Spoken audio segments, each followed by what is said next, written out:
Hello and welcome to DesignChat, the best live design discussion on the internet. I'm your host, Ryan McGovern. On Twitter, I'm at Hoopajube and at DesignChat.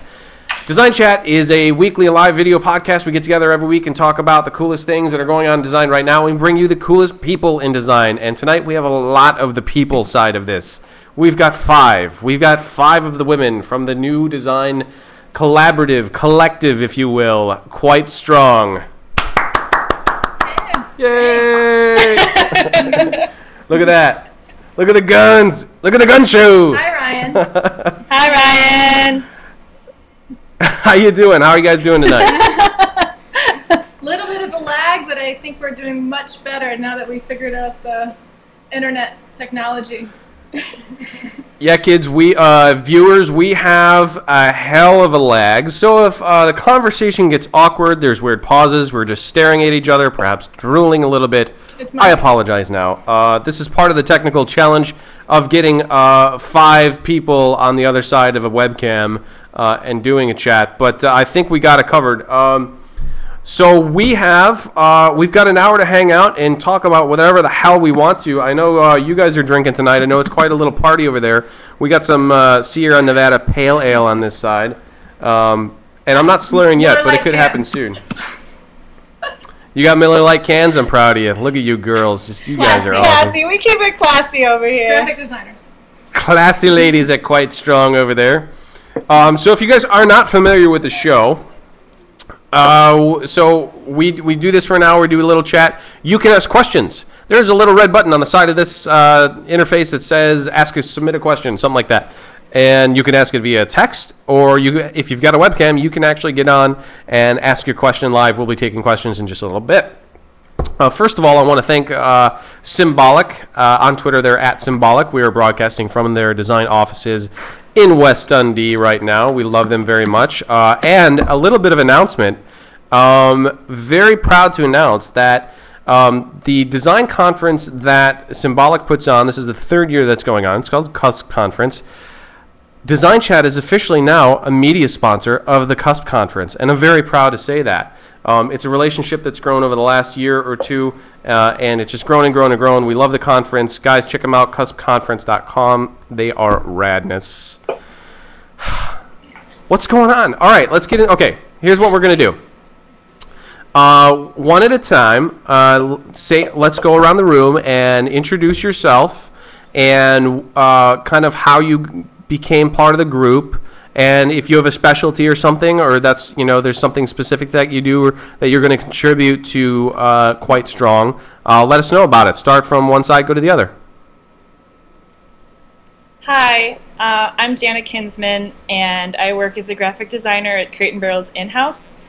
And I met these lovely ladies, and I'm the in-house illustrator / goofball at Quite Strong. I'm Jennifer. I'm a freelance web developer, and I knew Elaine in real life, and then she introduced me to all these other lovely ladies, and I do web development and photography. Yeah. Oh, I'm Elaine Chernoff. I am an art director at a small ad agency downtown, and I have a design background. And what was the other question? What you bring to the group. Oh, sass. I bring a lot of sass to the group. Nice. I'm Victoria Pater. I'm a freelance graphic designer, and I don't know. Lots of social media stuff. So I don't know. She brings the social media to the group. I see Matthew Carl has brought the class to the chat tonight. Thank you, Matt. I'm Catherine Walker. I am a graphic designer. I work at VSA. Yeah, I hang here with the studio with the girls, and we work on a lot of freelance projects and just mainly design, and I love hanging out with them. And that was my next question, Catherine. Where are you guys tonight? Is that HQ? Is that the Quite Strong headquarters? Yes, this is the headquarters. We are located in Logan Square at the moment. It's actually when we when we decided to become quite strong, it only took about 2 weeks before we actually found this place, and we walked in with a broker and saw that the walls were bright green. So that sort of was a big selling point for us. But yeah, it's a small studio and it's perfect. We've got a huge desk over here where we all work, and it's become sort of our second home. Yeah, it's very like natural how it happened. We just wanted a place to work on freelance and hang out and sort of do collaborations, and we just like got together for brunch one day and decided to rent a place, and all of this sort of came from that. Then once we actually like rented a place and sat down and like thought, well, maybe, you know, we should go public with this and, you know, have a website. And once we did that, we realized that, well, hey, we're 5 girls, and that's kind of rare in the industry that we're in. We tend to work with a lot of male creatives, especially like in advertising. I'm in advertising. So we decided to make our mission like a little less self-serving, and we wanted to like create what we did, which was the Lust List, and like sort of showcase other female creatives. So we're all about kind of like empowerment. Yeah, it didn't start out that way though. I think it's just we were 5 friends and we wanted a place to work together and hang out together, because I think a lot of people would agree, it's you do your best work when you're around people you can laugh with and bounce ideas off of and you're not nervous with, especially in our industry, because people seem to have like this, you know, stigma about others' talent, and you get nervous around other people, or at least I know I do, and it's nice because it's just so comfortable here. But we couldn't ignore the fact that we were 5 women, especially in tech.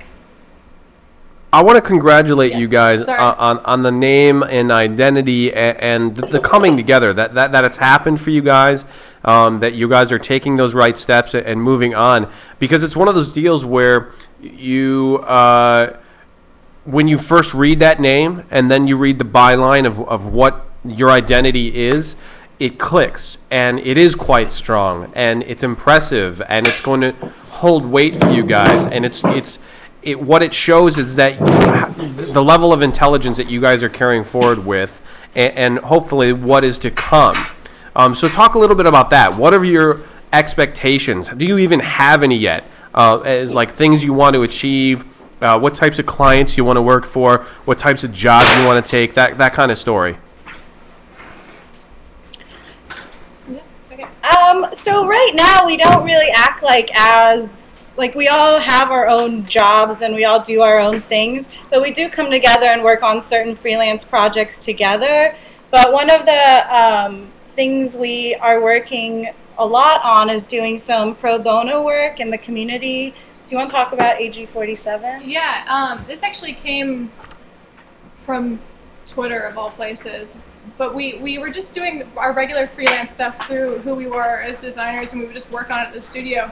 But since when people started to hear about our collective, we'd get requests from other female organizations like AG47 Collective. For example, they're here in Logan Square too, and they teach school children ages 11 through 16. It's just another place to go for them after school to draw or do anything that's... Well, particularly girls. It's like... Yeah, it's female driven, and they completely needed new branding. They're using just a WordPress theme, and... So yeah, we're working on... Oh, Jana! Oh, look at that. The lighting is great. Do that. Whatever that is, keep doing that. It's a light. Hi, I have a question. Don't sign out. Everyone's saying that they can't see or hear us. Is that true? Yeah, we're kind of dealing with that in the background. There seems to be a weird technical glitch going on with Vocal. So if you are in the chat room and you're having that problem, I would suggest going to vocal.com, and you can sign into the chat through there as opposed to designchat.info. So I'm glad a lot of people they're saying in the chat room they can see it. A couple people are having a problem. Okay, yeah. So if you are, go to vocal.com and sign in there. There's somebody named Steve Jobs in the chat room. I want to congratulate you, Steve Jobs, on releasing some of your new products today. That was a very fun event to watch. Well, he's sort of a buddy of ours, so we Yeah, kind of yeah. expected him to show up here. We tried to tell him what. Is he like one of your dads or something? Almost yesterday, but he still found out. Yeah, he's wish. Jan's dad. That's why we had all these technical difficulties. Wait, where's my dad? Right, yeah, exactly. Steve Johnny! We tried to run this on the new iPod Touch. Is that what it came out today? I don't know. And pretty soon we will be on the Apple TV, and we will be worldwide, and hundreds of thousands of people will be watching this show, hopefully. And to see people like you, people who are doing really interesting stuff today in the world of design. So maybe get into a little like the tech side of that. Like, who's the techie in the crowd? Who's the one who does all the geeky stuff? Robot. Yes, I do the techie stuff. I built our Quite Strong website, and I do a lot of web development. I'm a pretty big nerd here in the group. She's a big deal, really. No. She's a pretty big deal. She's pretty much a big She's deal. also the sweetest robot you will ever meet. So, like 10 minutes ago when we were all flipping out about the computer not working, she was the one that was calm and collected and actually made it work. So, that's good. That's good. Congratulations, Jennifer. It's good to be the nerd Fantastic. because you know what? You're going to have a job for a long time because people need you. it's I true. hope so, yeah. So how about this? Let's go around. You kind of started to touch on it a little bit, but you all have kind of day jobs. You all kind of have something else going on. Talk about what motivated each of you to get into design. Where did that, what was the first time that you heard the word design and it clicked for you like that can be my job? I can make money doing this. Like last Friday, I think I was like, well, this looks pretty easy. I guess I'll do that. No, I am. Half of my family are like artists and architects, and I started drawing and painting really early. I went to design school. While I was in design school, I started taking some like conceptual design classes, and ended up going to like an advertising night school too. And then also while I was in college, I kind of like was a women's studies minor, so I thought I could do the best for womankind through advertising, so that's sort of what I went into. But I have a background in design and art and drawing and Awesomeness. yeah. I don't have a degree in awesomeness, but Pretty close. Well, my history is pretty similar, but I was thinking about going to art school for illustration, and my mom said, there's no way I'm paying for you to go to art school to get a degree that you're not going to, be able to market.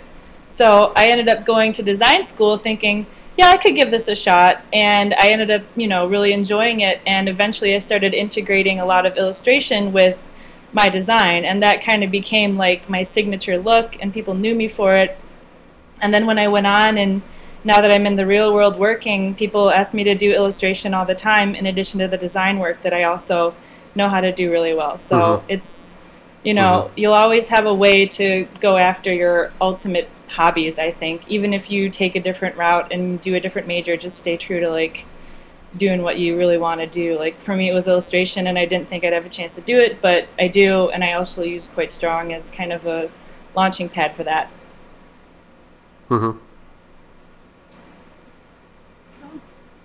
In college, Don't everybody go at once. Photo major. We'll just stare at each other. Yeah.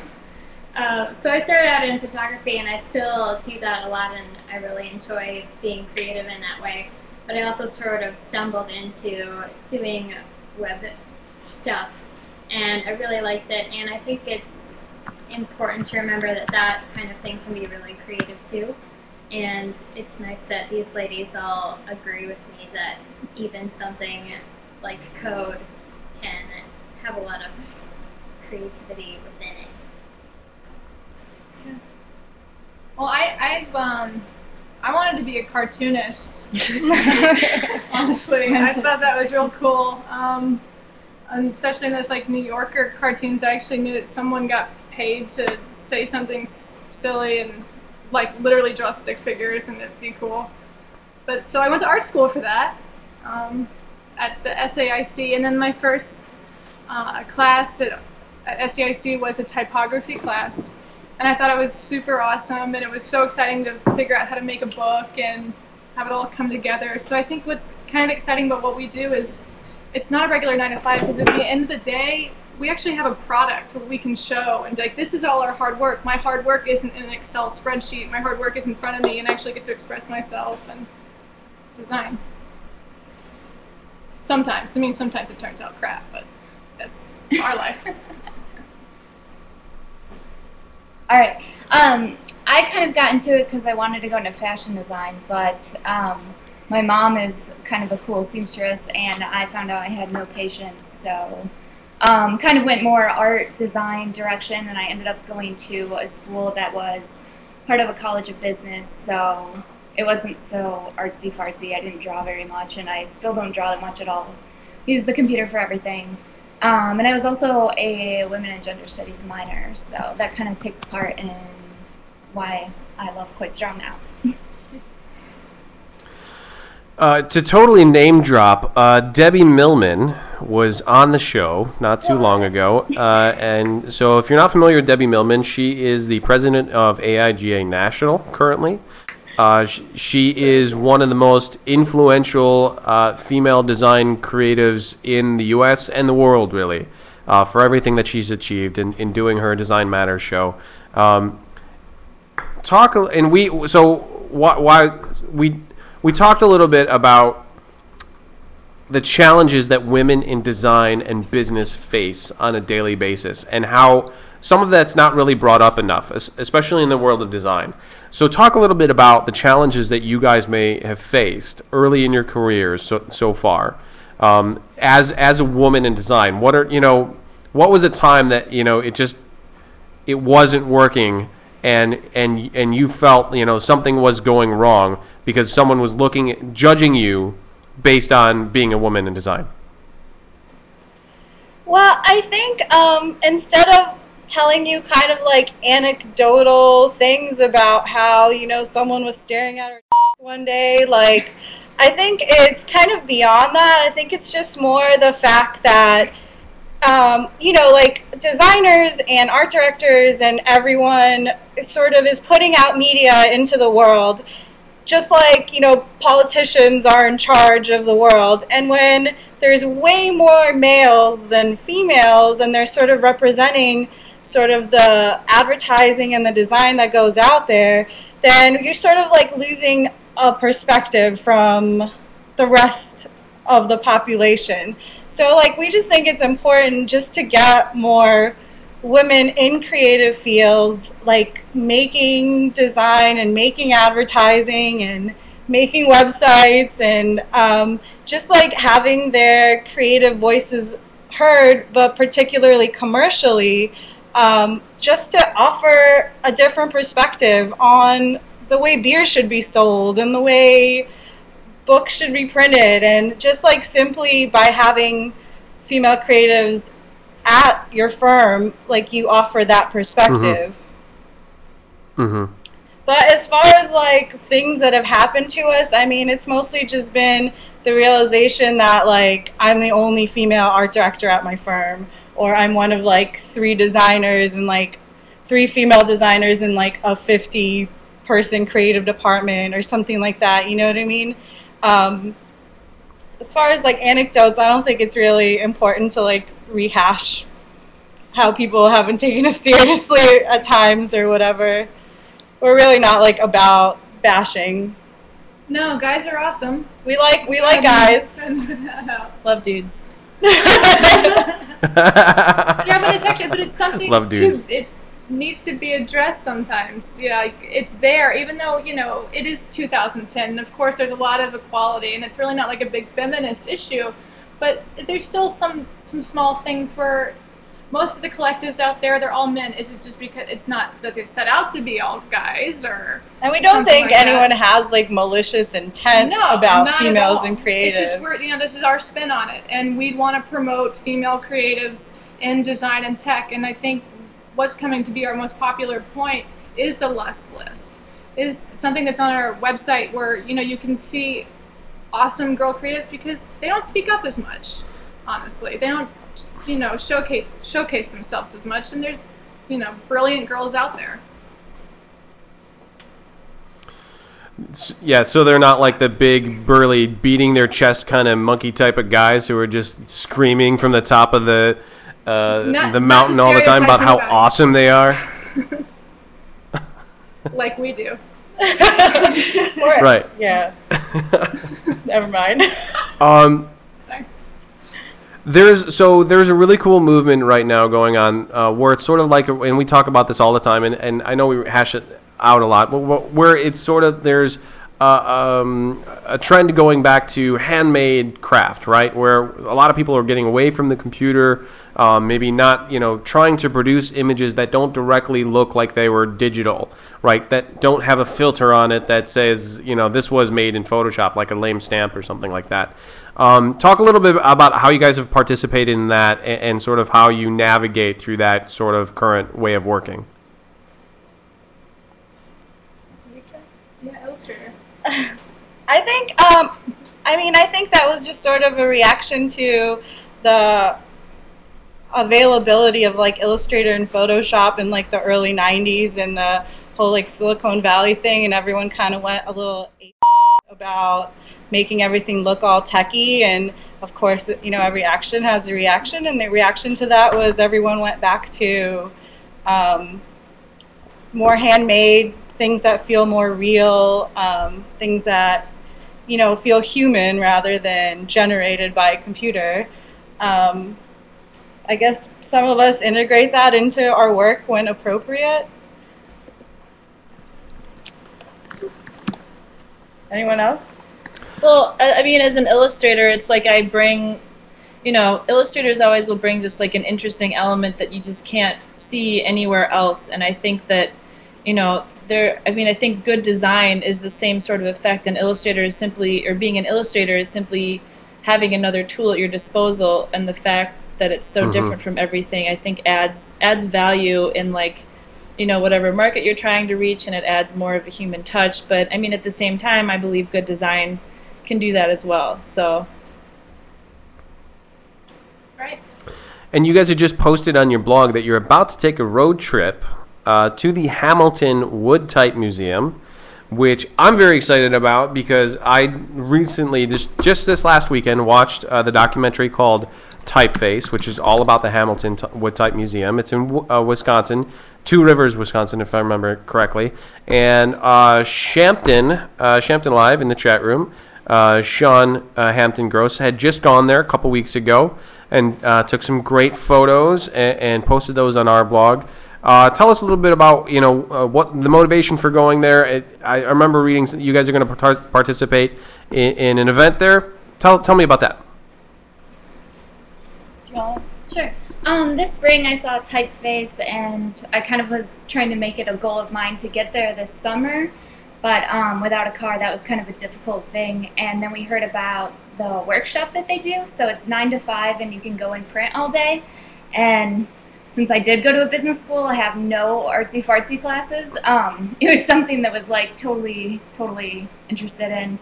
So just getting a group of people together, and of course I could round up these ladies, and then we have a lot of design nerd friends, so we got enough people to go in, and we have enough cars, so we're gonna go do an 8-hour workshop. Yeah, there's like several of us that have done some printmaking. Like I did some in college, and Jana's done some printmaking, so we're just kind of into that. Yeah, I took a class with An Ho. Hi, An. Nice. An in the chat room is definitely a friend of the show. Went to college with me actually at Northern Illinois, and is currently on the board of the STA in Chicago. Does great work. Really supports the design community, and just started teaching at that's okay, An. Just started teaching at University of Illinois at Chicago. So congratulations, An. We're very proud of you. We've got a couple questions coming in from the chat room. I want to remind you guys that you guys can ask questions in either text format, or if you have a webcam, you can get on the camera and ask away. First question coming tonight from Adam Groom wants to ask, will being a female group, do you think females or males will specifically seek you for that aspect? Yes, absolutely. Actually, we've had a lot of evidence of that so far, especially with AG 47 and a couple other female clients. They love what we do, and they like to, since they're promoting females too, it makes sense that their branding and their designers would have that same goal in mind. And I think that the work results in that, because we were once 16 years old, and some of us didn't have access to art classes, and we kind of know how to brand for them because we lived through it. And again, it's that female perspective that maybe a design firm wouldn't be able to approach it in the same way. Or ad agency, since that's so such more of a marketing funnel. Right. So I guess in terms of people that are looking for us to do work for them, yeah, that's happened. Yeah. Is he asking specifically male or female? Which one more in particular? Females I think right so, yeah. now, but we welcome all sexes. Yeah. And I think You're not a anyone sexist group. I think anyone specifically looking at our skill set also. So it's open to anyone who's just interested in, working with the collaborative. But I think it's also important to note that just because we're all girls doesn't mean that we should be, doing lipstick commercials all the time. The work that I do mostly targets African American young males, and it's really not about oh, girls should be selling girl things and boys should be selling boy things. It's more literally just a different point of view and a different way to look at something because you come from a different place. And I think it's kind of nerdy, but I think that the internet has a lot to do with giving opportunities, making more opportunity for occurrences like this to happen, because it's sort of like the great equalizer, right? Where a lot of people are realizing you can live anywhere in the world. You can be in a hut in Uruguay, and if you have an internet connection, you can do business. You can get on and you can talk to people, you can make things happen, you can post your thoughts, you can put up videos, you can participate in the rest of the world sort of cultural commerce, right? And when you see groups like this pop up that might have a little bit of a focus or a trend or something like that, it really sort of starts some conversation. And I think it's a very exciting time for you guys to be doing this. And I think it's very commendable, and I think only great things are going to come of it. So moving on, we're going to take another question from the audience. We're going to do this one, which we kind of touched on a little bit already. Sorry, I keep on cutting out my camera. We're going to do, so from Andy Burden wants to know, how do you balance your full-time jobs with the projects you take on at QS? Very carefully. Really carefully. It's not easy. Now that Quite Strong's getting a little bit more traction, thank God that these girls are also my personal life too. So yeah, it helps that we're all really good friends. So the work that we do here together is fun most of the time. Yeah, and I think we like coming here. Sometimes with your 9 to 5, not me, but other people I've heard. Sometimes with your 9 to 5, you can not want to get out of bed in the morning or something. But here, you want to be here. It's very easy to come do what you love, for me. And I think more specifically and in general for people, it's just about time management, and balancing a social life and then your 9 to 5 and then family and then friends.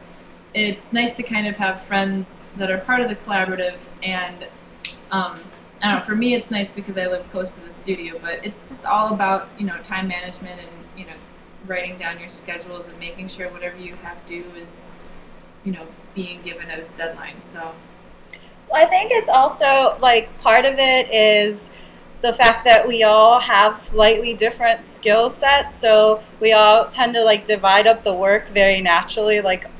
Because I'm in advertising, I end up writing a lot, and Jana ends up doing all the really cute illustrations, and so it's partially that. And then I think on a personal note, I can say that it's really about priorities and the things that are important to you. You spend more time doing, and the things that aren't, you don't. Yeah. I know it's like totally cliche, but I think people lose sight of that in the day-to-day. Mm-hmm. I was also So how do gonna you guys say that our handle the sort projects- of... Go ahead, go ahead.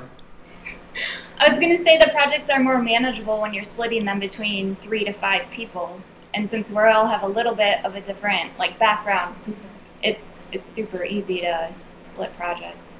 Not everyone has to come up And with on that logos. On that subject of different backgrounds, how do you guys handle the sort of account sides? Because a lot of you guys have you spend time in agencies and that sort of deal, and you know, in that sort of environment, you know that, you know, lines are very hardly drawn in between I do this and you do that, right? This is my job and only this person talks to the client. So do you guys have any sort of like philosophies about how you're going to handle that, how you're going to juggle it, who talks to the client, when, process, that kind of stuff? We started taking on a case-by-case basis and sort of divide up the work that way. Some of us are just like better at brand strategy and dealing with clients, and so, you know, one person might like lead the project in that way with the client, and while other people work as designers, and then while other people work as production. We sort of just like split it up depending on what the actual project is, just to use our strengths to our best ability.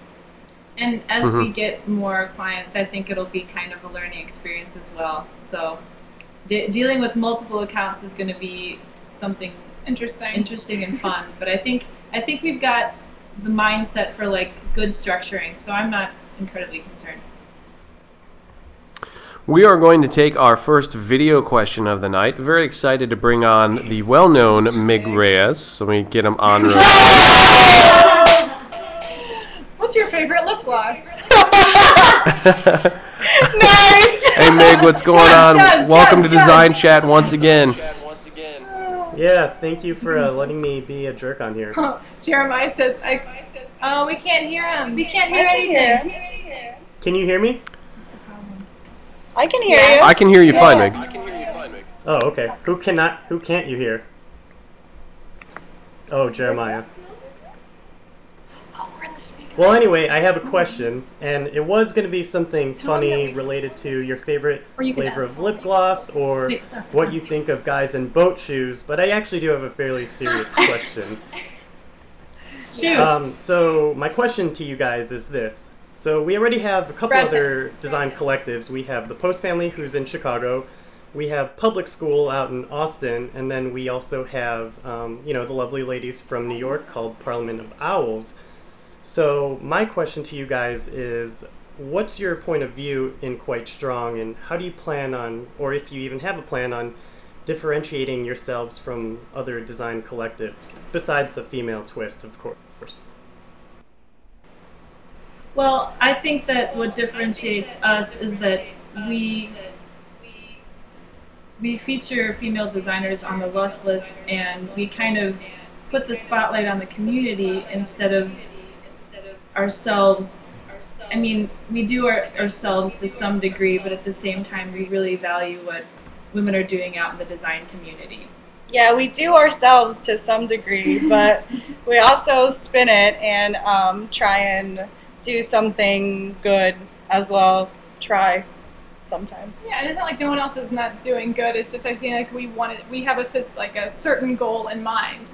I mean, they're more about the aesthetics and like celebrating design, which is one part of what we want to be. But we also want to celebrate females. I mean, that's you know, a big part of who we are, and that alone I think differentiates what Quite Strong does versus what like an art and design collective would do. I mean, we do take on freelance, and we absolutely all, you know, drink beers together in our studio and, you know, work together. But I think one thing we really want to do is also promote our community.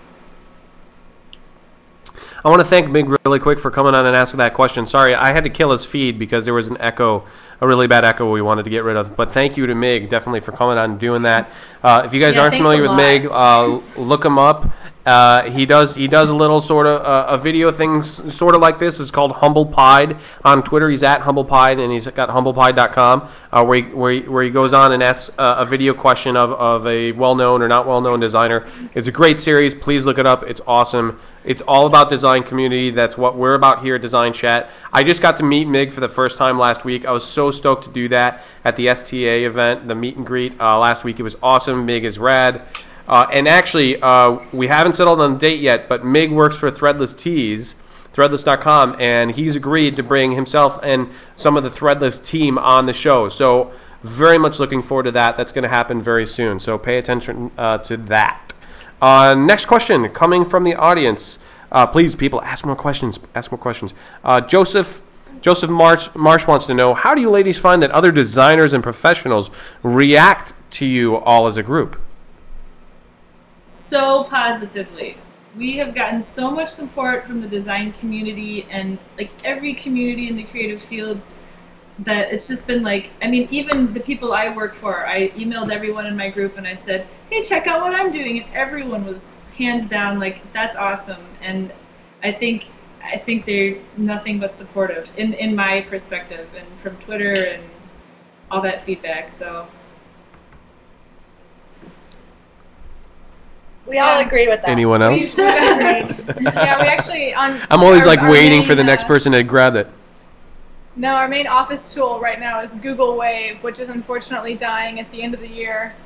But when we send out requests to girls that we think are awesome for the Lust List, we get such positive responses that like it's so heartwarming that, you know, we copy paste it into the Wave so everyone else can see how nice and like positive everyone's being. And I think one thing about our community is like everyone knows how tough it is to do something. Like you don't just, you know, put up an awesome poster and well, some people do, and you know they're awesome, but you know it takes a lot of work to do to make things look good, and you know it's tough, and it's tough. So I think it's really nice because everyone's so supportive, so it's nice to have that outlet. You just mentioned Google Wave. What are some of the other sort of technical or, you know, collaborative tools that you guys use to communicate and keep projects rolling? We like to technically use a lot of beer, but other than that, I think it's mostly Wave. Our site is built on WordPress by the lovely Jennifer. Anything else? Yeah, I mean, to communicate, we definitely use Wave. Uh-oh. And we're together in the space a lot, so that's helpful. We're big fans of emoji on the iPhone for getting everyone. We were just having a little bit of a hiccup in the video feed there, so if it starts to cut out, we'll have you guys re-log in. But so far, I think it's sort of righted itself. I think you're going to be okay. So, no, you're still here. You're still here. I think we're just going to keep on pressing on. The next question in the chat room comes from Tim Demitz, who wants to know, when looking for projects, do you try to make sure there is a role for each designer?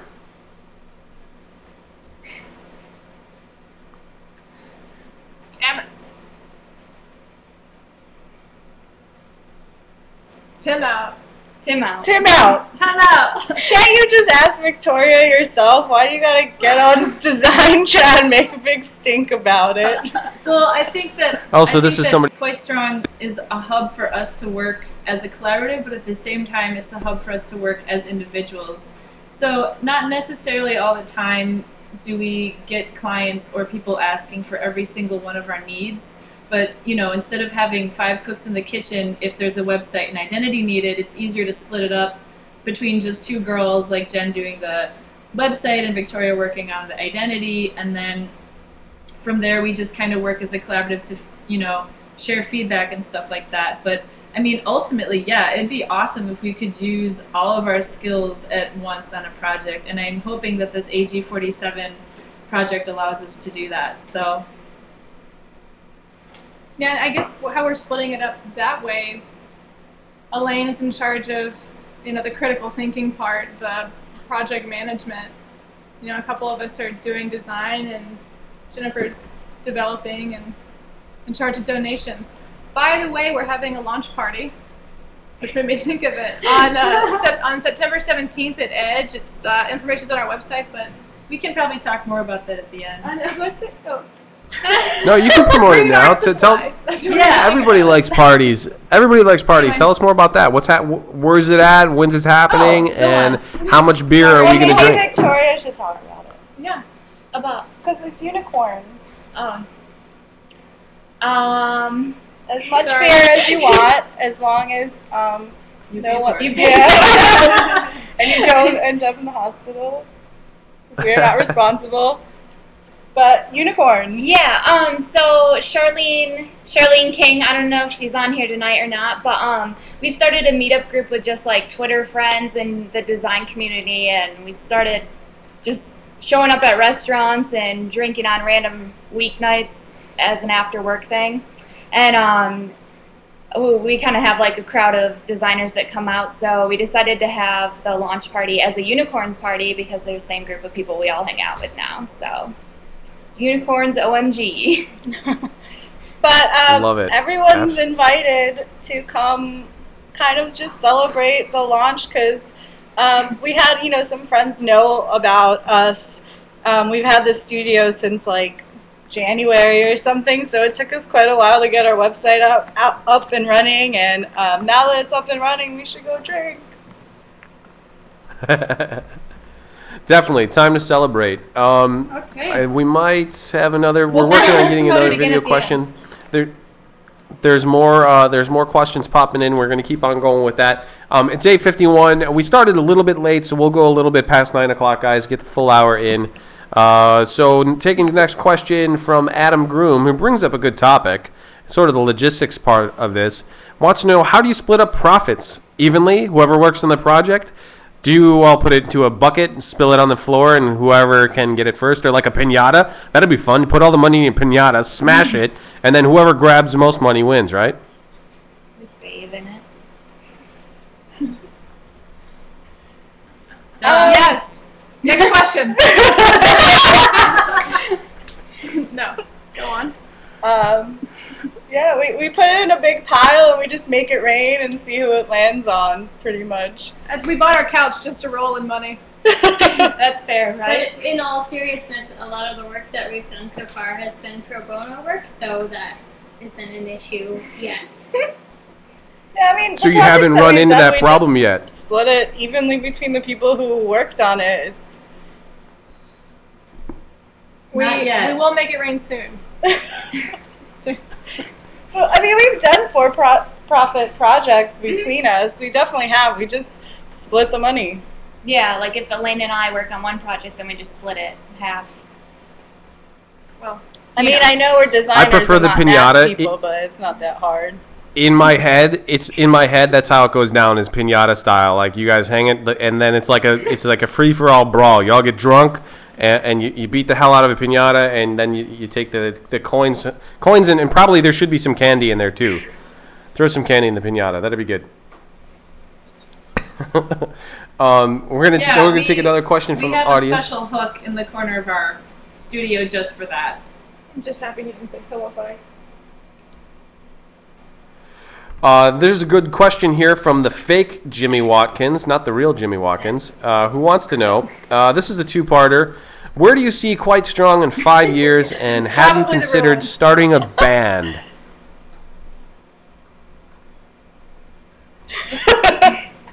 Finally, some real questions. God. We don't have a business plan or anything. We're just gonna keep doing what we're doing and see what happens, I think. Like, honest to God, we didn't even, that day, the five of us sitting there at brunch, we had no idea that it would be to this point, chatting on DesignChat, having this launch party, all these exciting things happened, and we just had no idea. So to make predictions is kind of like, dumb, because we have no idea how good things could get. And I honestly, to see things going up from here, and I think all of us are going to stay focused. It's been 6+ months and we haven't, torn each other's hair out. So I think that, we've got a good work ethic going together as a group. And the band question? Oh, yeah, no, that's happening. We are still working on a name, but this is also our practice space, and we'll be probably showing our music video on MTV in like, I don't know, 2 months. It's still being worked out, right? Right. Yeah, we got Plural Design working on our music video for us. Pro bono too, which is great. Yeah. Thanks, Jack. Thanks, Jeremiah. If you guys were the Spice Girls, who wears the biggest go-go boots?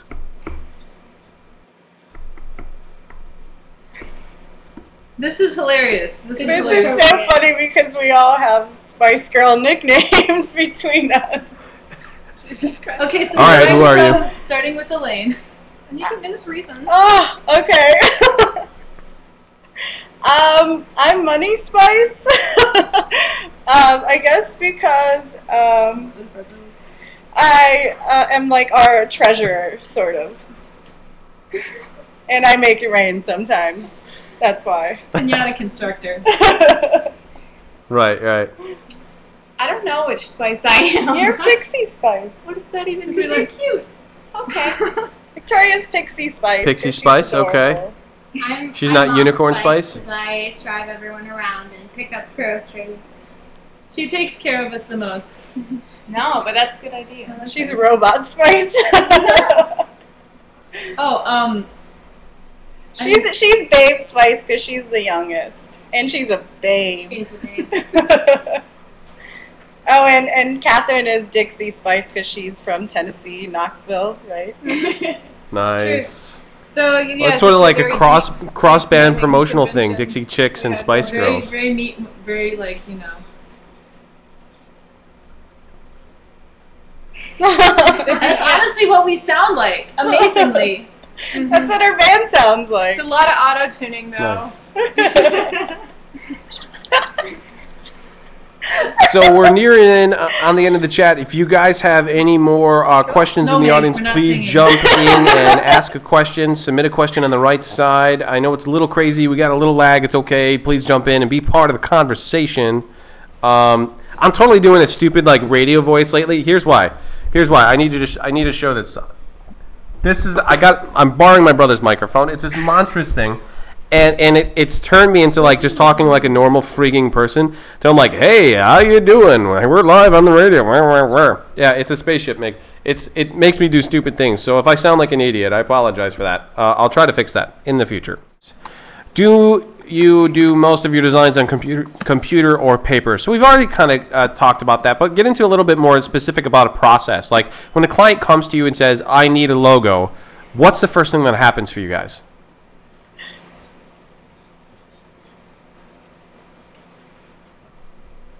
Hi, John. That's my little brother. So technically, he's not a designer, but that's a good question because everyone starts different ways. I think some people start mocking up on the computer right away, like mocking up a project directly in a layout. Some people prefer to start with sketches, and I think it just depends on the person. For me, if I'm working on an illustration, I start, in my sketch pad and I sketch out ideas, but if I'm starting on a design project, because it's going to end up as design, I feel more comfortable mocking it up directly in a computer. And go around the room for each one. Anyone else? Yeah, I guess it depends. I mean, I think we all have a little notepad that you draw our ideas onto and then try to translate it somehow and execute it on the computer. That's how I usually start identity projects. Or any design.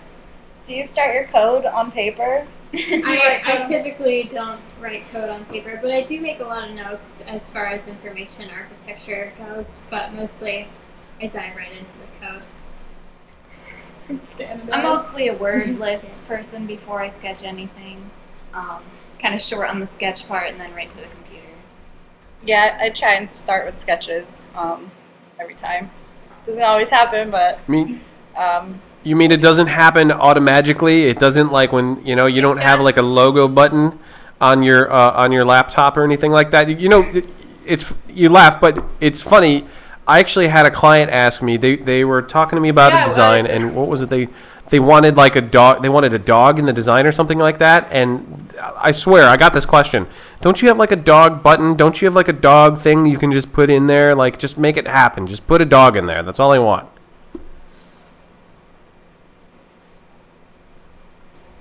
Well, actually, we just go to crowdspring.com and just download something that, you know, will work, and just use that. Yeah. It doesn't, and I don't know if that's true for everyone else. We're good designers. Yeah. Crowdspring.com.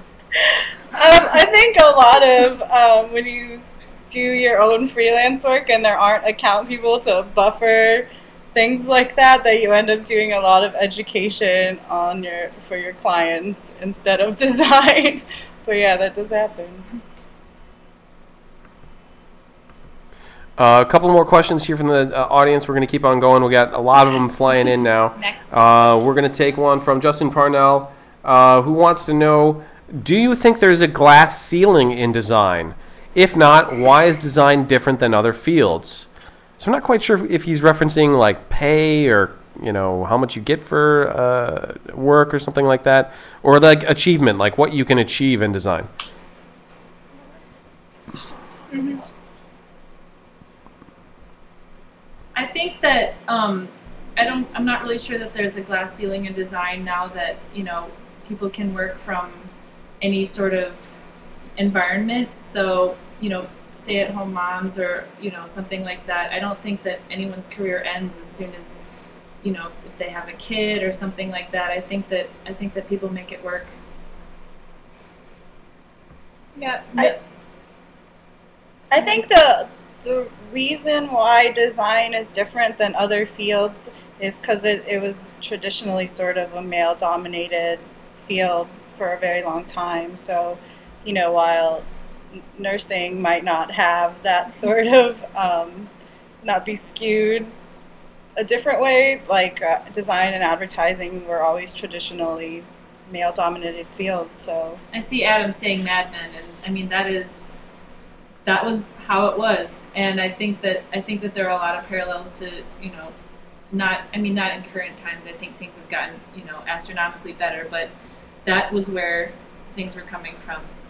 Yeah, and Justin, you're referencing that Michael Beirut article, which is a really interesting read. I think Michael Beirut and a few other designers were at some Design Observer lecture, and that was one of their write-in questions, like why aren't there more design female celebrities up on stage with you talking right now? And Michael, he wrote like a really, really great article about the graphic glass ceiling, which is actually on our website if you want to go read it. But I remember Milton Glazer's thought was, well, there's not a lot of female designers up here because they had a baby and they're at home right now. But I think there's more to it, and I think there's a history with females in design, especially in advertising, that, and just who we are as women. We don't speak out as much, especially in like creative rooms when it's going to be 10 minutes, it's going to be you. I mean, it's black, white. If you're the minority, you're not going to speak up. Generally, it's a tough question, and everyone has a different perspective depending on where they work, or, you know, what their history is, or their age. I mean, at my age, I feel like everything's, you know, just go. Like, I don't feel any restrictions, but and my environment's a very positive environment. I never feel as if I'm being, you know, stereotyped or talked down to or anything like that. So I was going to say, I don't know if there's necessarily a glass ceiling as far as how far you can go with your job, but just that women are underrepresented on these panels that we're talking about, and few of them are asked to speak. It seems like there's a lot of events where it's mostly men speaking. It's like the design field is pretty 50-50 male-female. Why are the men always like representing? Yeah, they're the celebrities, apparently. So I don't know. I mean, it's just how men and women present themselves, maybe more so. That's why we have the Lust List, is because we're hoping to feature more women, and like that's what Quite Strong is about. So I'm really happy we're bringing that to the front.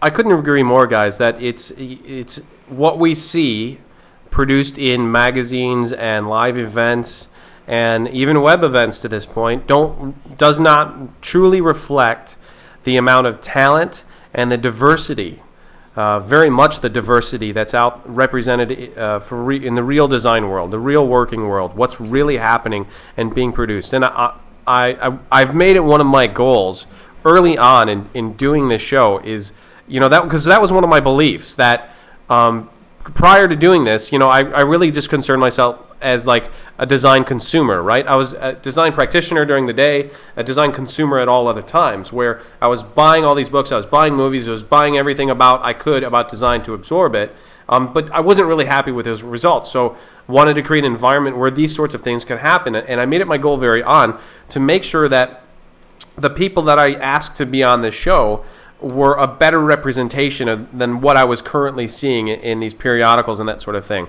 And really why I'm so glad to have you guys on tonight, because this is reality. You guys are reality. What you guys are doing is what's important right now. And it's I've said it 100 times already, but I'm very excited about it, and I hope it's a very successful venture for you guys. But now on to a serious question. Adam Groom wants to know, if you were a typeface, which one would you be?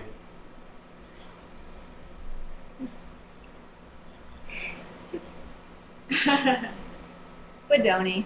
Well, it's funny, actually, with our logo, and it not so much in Safari, but if you're in Chrome or Firefox on our website, if you reload the site, each one of us picked a different queue, and the logo process for ourselves was really exhaustive, and that was a good way to actually represent all of us and all be collaborative, because it's constantly changing, and who knows when maybe we'll change it again. But we all picked our favorite queue. Anyway, but that's not the answer. So see if you can figure out which queue matches up to which one of us. That's the challenge.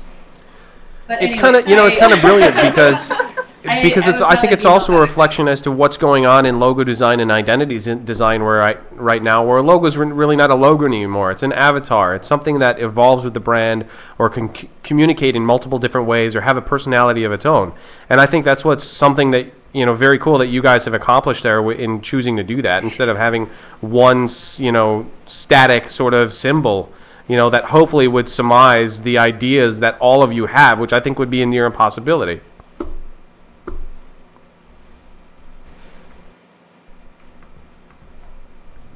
Yeah, it's fun to be your own client sometimes. What typeface would you be? What typeface would I be? Who cares?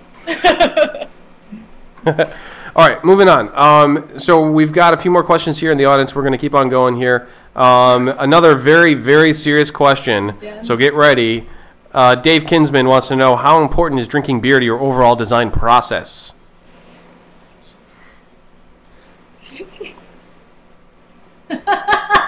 Very. Who's that? It's her day. Well, it's not so much part of our design process, but after designing, God, this is embarrassing. After designing, it's a nice treat, and I think that it helps lubricate the social wheels when it comes to meeting new people or being at networking events. So I think the social aspect of design is helped by beer. Dad. Jenna, your brother asked a question earlier. Is that another relative? Is that your dad? Important is like to not design in a. Yeah, no, my brother and my dad are both on here tonight, which is awesome. I love them so much.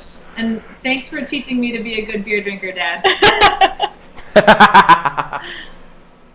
Oh, I was going to say That's that awesome. it's really important not to design in a bubble, and to get out there and meet other designers and find inspiration wherever you can. And beer is definitely a part of that for us. Basically, I think the thesis is just be social. Or do whatever inspires you. Yeah. Nice. Kevin Lip wants to know, what are your goals for the future? Do you have specific aesthetic or business-related aspirations?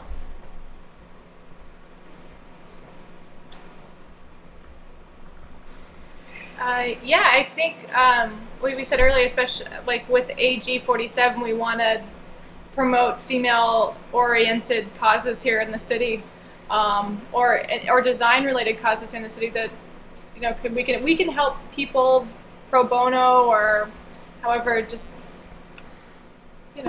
Maybe he means like your personal goals, like that don't have to do with quite strong.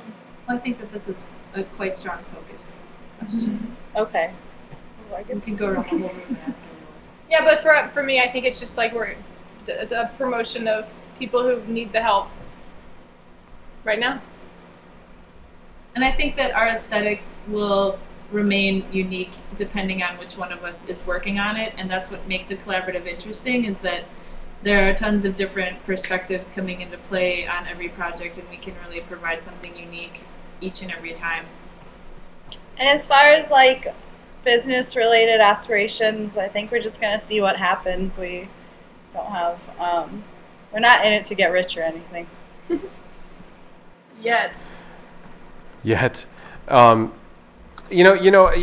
kind of touching on a subject. I was listening to a podcast today. Jason Fried from 37 Signals recently put out a book called Rework, and so they've got a podcast where they talk about different things that are going on in the office. And recently, they published some audio of conversations they were having as they were deciding what's going in the book and like how it's going to sound, and then they were like arguing against each other on different topics of how ideas should be formulated and that sort of thing. And they talk a lot about entrepreneurial business and that sort of deal. And they were touching on where a lot of businesses right now are being unsuccessful because they're spending too much time in planning and in writing down every single thing that they want to happen in the next 5 years sequentially, and then trying to accomplish that exact goal.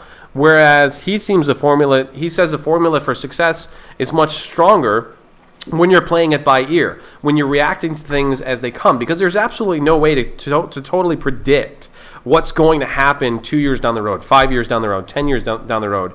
And I think that's even more true in today's sort of like technical arena where, man, our jobs in the last, if you talk to any of the guests that we've had on the show who are like journeymen who have been working for like 30 or 40 years, their jobs have changed, folded over 180 degrees how many times now? And the technology moves so fast and sort of navigates how we do our own jobs. There's no way to know in 5 years how you guys are going to be operating as quite strong. Like, who knows? Like, we might even have a way to like communicate without cell phones and just like think something, and then all of a sudden your buddy in Atlanta like is thinking the same thing. Like, who knows like what's going to happen? So I think you guys sort of have the right aesthetic, and the sort of plan for success. You're just going to be smart about it and move on and react to things as they come. That's really the only thing you can do right now, don't you think?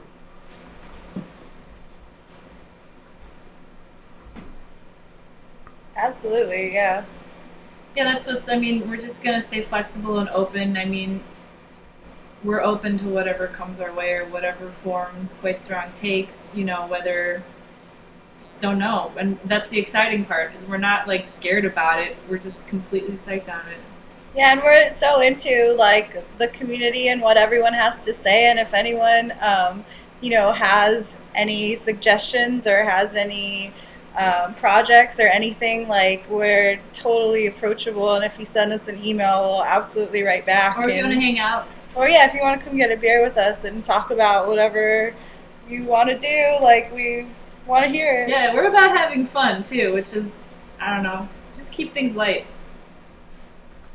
That's awesome. Yet another Chicago design group. I know I have a lot of groups on Chicago, on DesignChat from Chicago, but so far in doing this venture, I've seen that Chicago, once you do reach out, Chicago is a very supportive design community, and we are definitely going to have a lot more people on the show from other cities and that sort of thing. So we look forward to that. Really quick, a couple notes. Next week, haven't put it up on the blog yet, haven't announced it, but I was able to book Armin Witt for some time next week. He's from New York. If you're not familiar with him, please look him up. Nice. He's done a lot of very interesting things in the space recently. He's got a blog called Under Consideration. He's one of the founders there. He's done amazing things. So please look up Armin Witt. He's going to be talking to us live next week. It's going to be a great opportunity, if you're anywhere in the world, to connect with him, get on video, and ask him a question, just like Meg did tonight. Thanks again, Meg, for asking a question to the girls here at Quite Strong. Girls, thank you. Women, whoever you are, thank you for coming on tonight. Really, it was a very cool experience, and I think you guys are going to do amazing things in the near future here.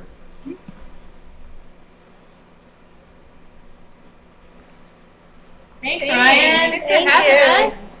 A lot of fun. Anytime. You Thank guys are always everyone welcome in the back. chat room for Yeah. writing in to say hi. Thanks, family.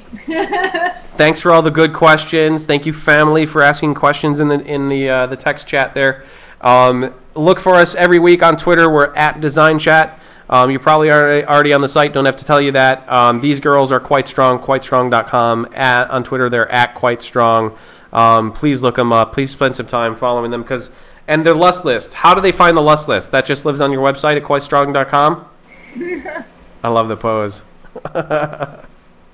Yeah.